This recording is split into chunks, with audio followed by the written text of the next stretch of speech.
Hey, Skullku Guys here, and I'm glad to announce that after 11 years, Yacht Club Games has finally released a new intellectual property, and is no longer known for being the Shovel Knight company.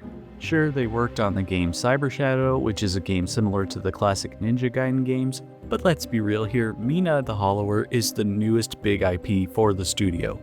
Yes, after a long wait, their latest action-adventure game just came out and may be a contender, personally speaking, for my game of the year. Just want to let you all know, as always before I start the review, I'm not being paid by Yacht Club or anyone else for that matter for reviewing this game. I bought the game on Steam with my own hard-earned money, and I intend to give you all a fair and honest review, because unfortunately, they are becoming increasingly harder to find nowadays. Also, be sure to like the vid, subscribe, and turn on the bell notification to not miss any future uploads. And as always, thank you for taking time out of your day to watch my videos. With all that stereotypical YouTuber request stuff out of the way, let's review Mina the Hollower.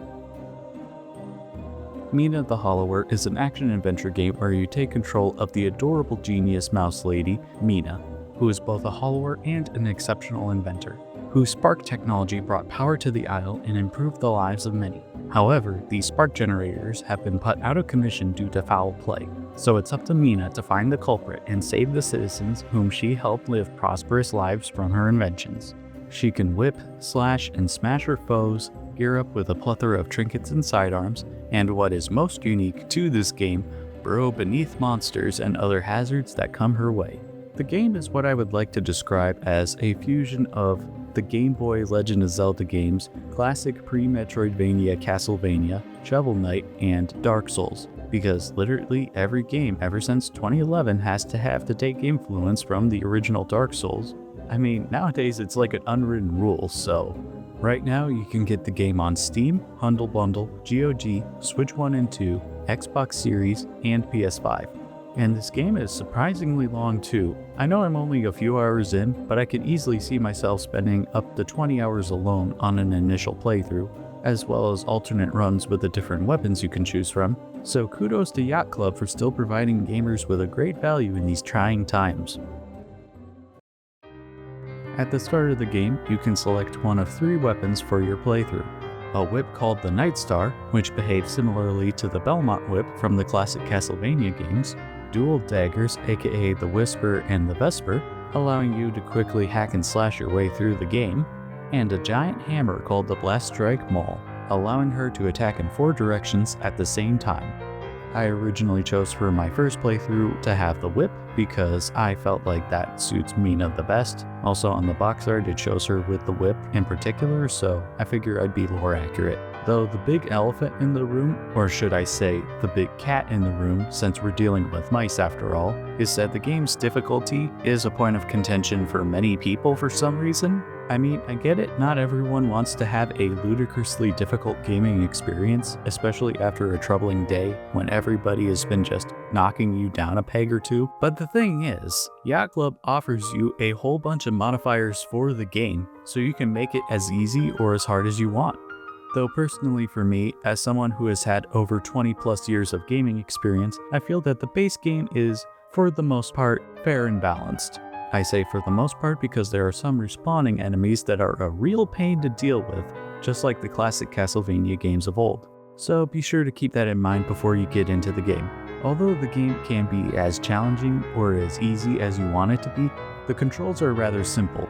Just some basic movement, an attack button, an item button, the jump button, and a few other buttons that can help you along the way.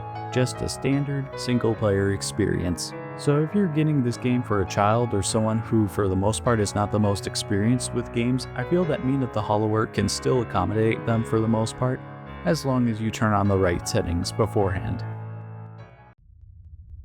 The pixel art is impeccable as always. This is especially true for Yacht Club because they have always had exceptional art direction since their inception.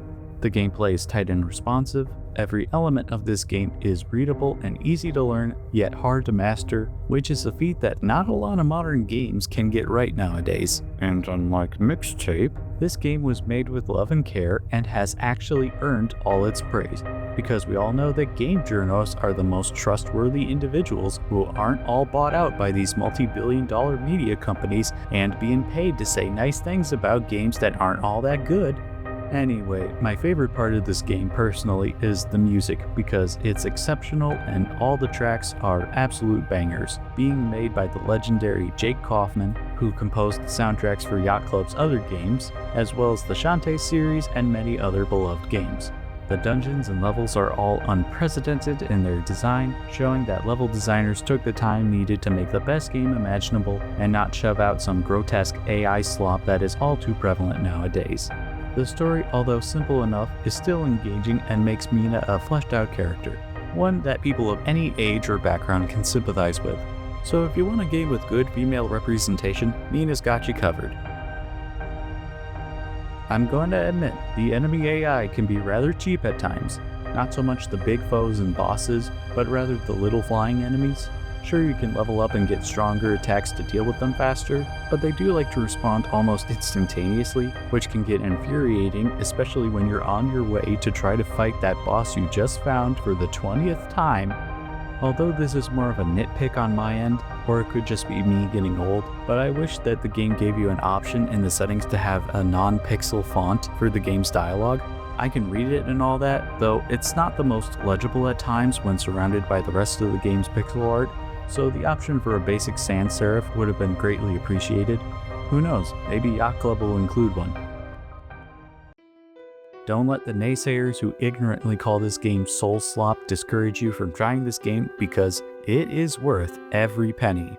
And everyone who worked on Mina the Hollower should be proud of all the hard work they've done. In an age where cosmetic skins can cost as much as $20, getting a game of this caliber for the same price, it's just a no-brainer. It's a wonderful, classic, old-school gaming experience brought to modern devices with the modern features one would come to expect. So I'm giving Mina the Hollower 5 ginormous cheese wheels out of 5, as well as my seal of approval. As always, thank you for taking time out of your day to watch my videos. Be sure to make your bed and eat a vegetable, because that helps me and I believe it can help you too. And I'll see you all again next time. GG's.